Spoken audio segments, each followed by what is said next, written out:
Assalamualaikum warahmatullahi wabarakatuh. Waalaikumsalam warahmatullahi wabarakatuh. Sapa kembali di ruang AF 8487.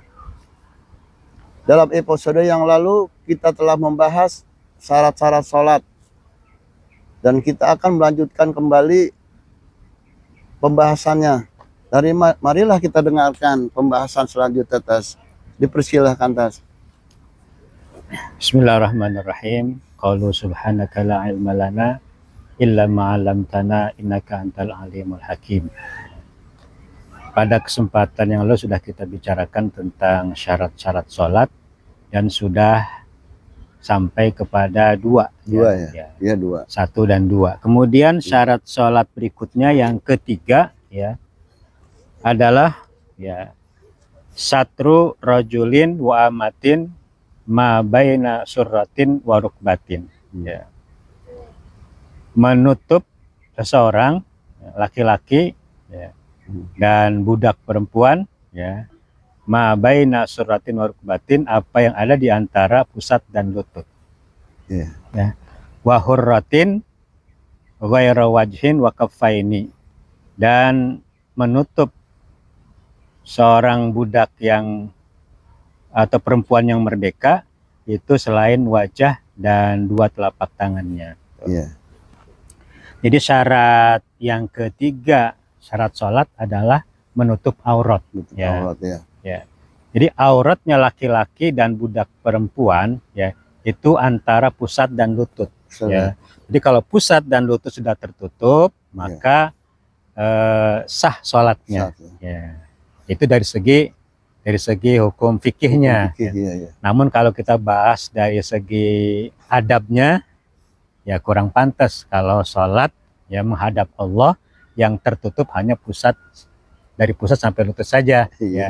Kemudian di atasnya nggak berpakaian, bawahnya kelihatan, itu nggak, secara adab nggak pantas gitu. Tapi secara hukum manakala nanti sewaktu-waktu orang itu tidak punya pakaian kecuali hanya bisa menutup antara pusat dan lutut, maka sholatnya sudah sah gitu.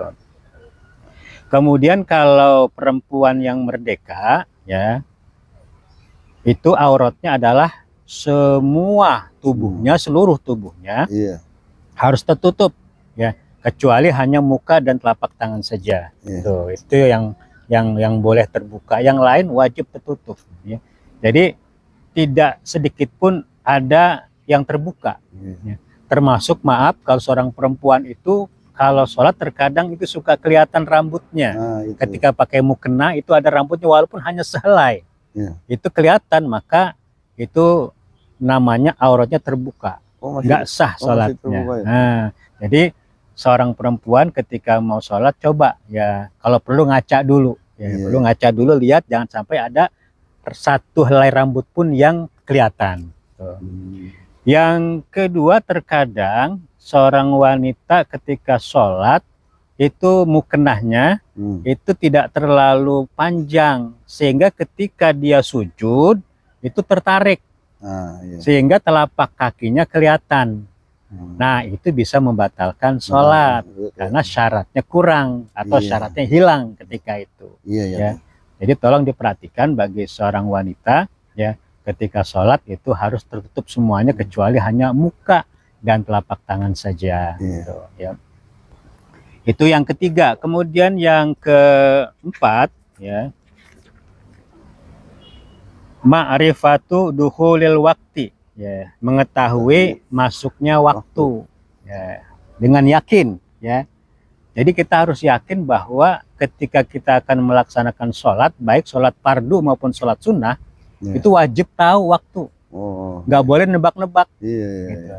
Contoh jam 12 siang ya, dia nggak tahu ini waktu zuhur jam berapa ya, nggak ngerti dia, nggak tahu. Kemudian dia sholat saja ya, jam 12 siang dia sholat zuhur ya. Ternyata setelah dicek, oh ternyata zuhur itu jam 12 kurang 10 menit. Berarti tadi dia sholat berada di dalam waktu zuhur. Tetap tidak sah. Tidak sah sholatnya. Kenapa? Karena dia tidak tahu waktu. gitu. waktunya. Apalagi kalau dia sholat emang sebelum masuk waktu gitu. Jadi mesti yakin. Ya. Iya. Termasuk sholat sunnah gitu juga. Sholat sunnah duha misalnya, ya. Dia sholat nggak tahu ya jam berapa nih, ya. Ketika matahari terbit dia sholat duha, itu mati nggak sah. Karena ketika matahari terbit itu adalah waktu haram untuk melaksanakan sholat sunnah. Iya. Jadi harus benar-benar tahu bahwa waktu sholat sudah masuk secara yakin, nggak boleh nebak-nebak. Kalau dia nebak-nebak walaupun benar tetap nggak sah karena tidak mengetahui waktu. Iya, kecuali kita nanya nih sama orang nih, udah waktu belum? Nah, itu bisa tuh. Boleh, atau melihat jam gitu kan. Iya. Sekarang jam berapa nih Zohor? Oh, jam 12 lewat 5 menit. Sekarang jam berapa? Jam 12 lewat 10 menit. Oh, berarti sudah masuk waktu. Yakin, dia sholat maka akan sah. Ya, tapi kalau cuma nebak-nebak saja, itu walaupun benar tetap nggak sah. Oh iya. Gitu. Wallahu a'lam bishawab. Demikianlah pertemuan kita kali ini, semoga bermanfaat untuk kita semua.